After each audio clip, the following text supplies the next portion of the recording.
사냥 가방. 소령님이 차를 마시러 오실 게다. 후핑턴 부인이 조카딸에게 말했다. 방금 말을 마구간에 맡기러 가셨어. 최대한 밝고 활기차게 행동하렴. 가여운 분이 지금 심한 우울증에 빠져 계시니까. 팔라비 소령은 자신이 어찌할 수 없는 상황과 거의 조절하지 못하는 자신의 성미 때문에 고통받는 희생자였다. 그는 전임자가 위원회와 마찰을 빚고 물러난 뒤 팩스데일 사냥개 팀의 마스터직을 이어받았는데 사냥단 절반의 노골적인 적대감에 직면해 있었다. 게다가 그의 부족한 재치와 상냥함은 남은 사람들마저 멀어지게 했다. 그 결과 기부금은 줄어들고 여우는 짜증날 정도로 귀해졌으며 사냥을 방해하는 철조망만 여기저기 늘어났다. 소령이 우울해하는 데는 충분한 이유가 있었던 셈이다. 후핑턴 부인이 팔라비 소령의 편에 선 결정적인 이유는 조만간 그와 결혼하겠다는 결심을 굳혔기 때문이었다. 소령의 악명 높은 불같은 성격에도 불구하고 그녀는 그의 연간 3,000파운드 수입과 장차 준남작 자귀를 계승할 가망에 더 큰 비중을 두었다. 소령의 결혼 계획은 아직 부인만큼 구체적이지 않았지만 그는 이미 남들이 수군거릴 정도로 자주 후핑턴 저택을 드나들고 있었다. 어제도 사냥터에 사람이 너무 적었어. 후핑턴 부인이 말했다. 저 멍청한 러시아 소년 대신 사냥꾼 친구들을 한두 명 데려왔으면 좋았을 텐데 말이야. 블라디미르는 멍청하지 않아요. 조카딸 노라가 항의했다. 제가 만난 소년 중 가장 재미있는 애라고요. 소령님의 딱딱한 사냥꾼 친구들이랑 비교해보세요. 어쨌든 노라야, 걔는 말을 못하잖니. 러시아 사람들은 원래 그래요. 하지만 총은 잘 쏘는걸요. 그래, 걔가 뭘 쐈는지 아니? 어제는 사냥 가방에 딱따구리를 한 마리 담아왔더구나.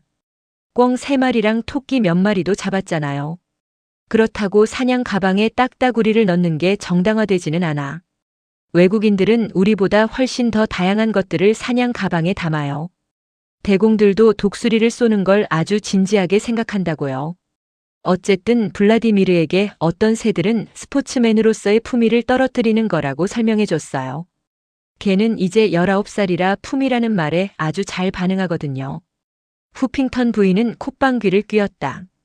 블라디미르와 접촉하는 대부분의 사람들은 그의 활기찬 기운에 전염되었지만 이 집 안주인은 그런 전염병에 완벽한 면역을 갖춘 사람이었다.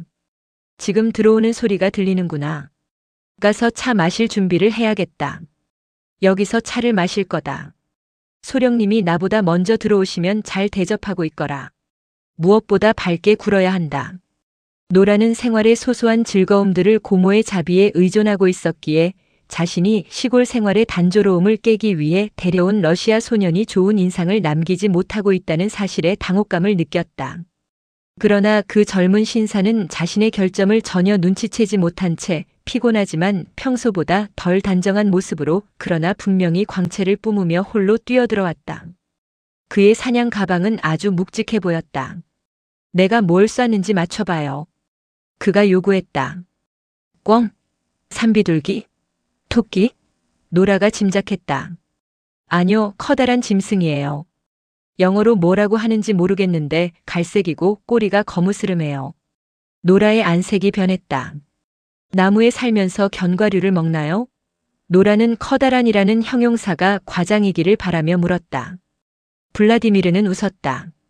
오, 아니요. 비엘카가 아니에요. 수영을 하면서 물고기를 먹나요? 노라는 마음속으로 그것이 수다리기를 간절히 기도하며 물었다. 아니요. 블라디미르가 사냥 가방의 끈을 풀며 대답했다. 숲에 살면서 토끼랑 닭을 잡아먹어요. 노라는 갑자기 주저앉아 얼굴을 감싸쥐었다. 자비로우신 하느님, 여우를 쐈구나. 영국 사냥 문화에서 여우를 총으로 쏘는 것은 매우 부끄러운 행위로 여겨졌습니다. 블라디미르는 당황해서 그녀를 쳐다보았다. 노라는 격양된 목소리로 이 상황이 얼마나 끔찍한 비극인지 설명하려 애썼다. 소녀는 전혀 이해하지 못했지만 상황이 심상치 않다는 것은 눈치챘다. 숨겨요, 당장 숨겨. 노라가 아직 열리지 않은 가방을 가리키며 다급하게 외쳤다. 고모랑 소령님이 곧 오실 거예요. 저 상자 위에 던져버려요. 거기라면 안 보일 거예요. 블라디미르는 가방을 힘껏 던졌으나 가방 끈이 벽에 걸린 사슴뿔 장식에 걸려버렸다. 결국 가방은 곧 찻상이 차려질 자리 바로 위 공중에 매달리고 말았다. 그 순간 후핑턴 부인과 소령이 홀로 들어왔다. 소령님이 내일 우리 숲에서 사냥을 하실 거란다. 부인이 묵직한 만족감을 담아 발표했다.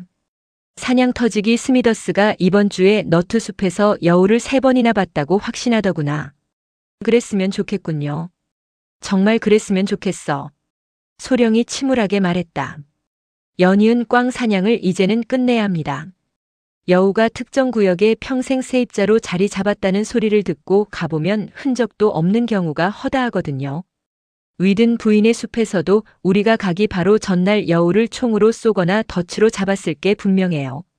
소령님, 만약 내 숲에서 누가 그런 짓을 한다면 가만두지 않을 거예요. 후핑턴 부인이 말했다. 노라는 기계적으로 찻상으로 가서 샌드위치 접시 주위에 파슬리를 정신없이 다시 배치했다. 한쪽에는 소령의 침울한 얼굴이, 다른 쪽에는 겁에 질린 블라디미르의 눈동자가 느껴졌다. 그리고 그 모든 것의 위에는 그것이 매달려 있었다. 노라는 감히 찻상 위로 눈을 들 수 없었다. 금방이라도 여우의 피가 찻잔 위로 떨어져 흰색 식탁보를 더럽힐 것만 같았다. 고모는 계속 밝게 행동하라는 신호를 보냈지만 노라는 이가 부딪히지 않게 입을 다무는 것만으로도 벅찼다. 오늘 뭘 쐈니? 후핑턴 부인이 평소보다 조용한 블라디미르에게 갑자기 물었다. 아무것도 말할 가치가 있는 건 아무것도 쐈지 않았어요. 소년이 대답했다. 잠시 멈춰 섰던 노라의 심장이 다시 요동치기 시작했다. 말할 가치가 있는 것 좀 찾아봤으면 좋겠구나. 다들 벙어리가 된 것 같잖니? 안주인이 핀잔을 주었다. 스미더스가 그 여우를 마지막으로 본 게 언제라고 했죠? 소령이 물었다. 어제 아침이에요. 꼬리가 검고 아주 훌륭한 수여우라고 하더군요. 후핑턴 부인이 귀띔했다. 아하, 내일이면 그 꼬리를 잡으려 신나게 달리겠군요. 소령이 잠깐 기분이 좋아진 듯 말했다. 그러자 다시 티 테이블 주위에 우울한 침묵이 내려앉았다. 이따금 샌드위치를 씹는 소리와 찻잔이 떨리는 소리만 들릴 뿐이었다. 그때 주위를 돌리는 사건이 발생했다.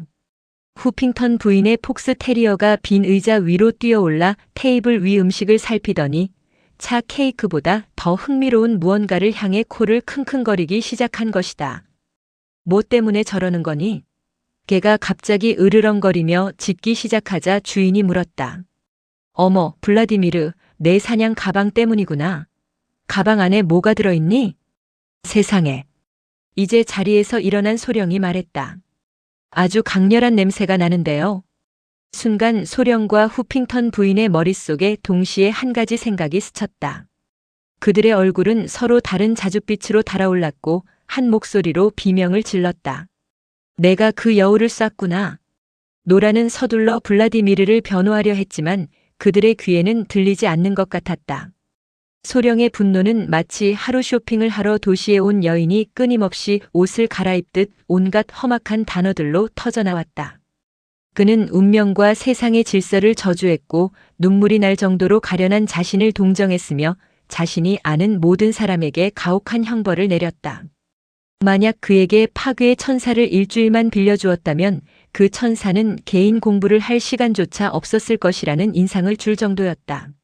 소령의 고함 소리 사이로 후핑턴 부인의 짜증 섞인 단조로운 목소리와 폭스 테리어의 날카로운 짖는 소리가 뒤섞였다. 자신에 대해 오가는 말의 10분의 1도 이해하지 못한 블라디미르는 그저 담배를 만지작거리며 오래전 배워둔 강력한 영어 형용사 하나를 입속으로 반복할 뿐이었다. 그의 마음은 어느 러시아 전설 속 마법의 새를 쏘아 비극을 맞이한 소년의 이야기로 향해 있었다. 한편 갇힌 태풍처럼 홀 안을 배회하던 소령은 전화기를 낚아채 사냥단 비서에게 전화를 걸어 사냥 마스터직 사퇴를 선언했다. 마침 하인이 말을 문 앞으로 끌고 왔고 몇 초 후 팔라비 소령은 떠났다. 후핑턴 부인의 날카로운 목소리만이 홀 안에 남았으나 소령의 엄청난 분노 연기 뒤라 그런지 마치 바그너 오페라를 보고 나와서 겪는 가벼운 천둥번개처럼 힘이 빠져 있었다. 자신의 장광설이 맥 빠진 결말이라는 것을 깨달았는지 부인은 갑자기 눈물을 터뜨리며 방을 나갔다. 그 뒤에 남은 침묵은 앞서 일어난 소동만큼이나 끔찍했다. 저것은 어떻게 할까요? 블라디미르가 마침내 물었다. 묻어버려요. 노라가 대답했다.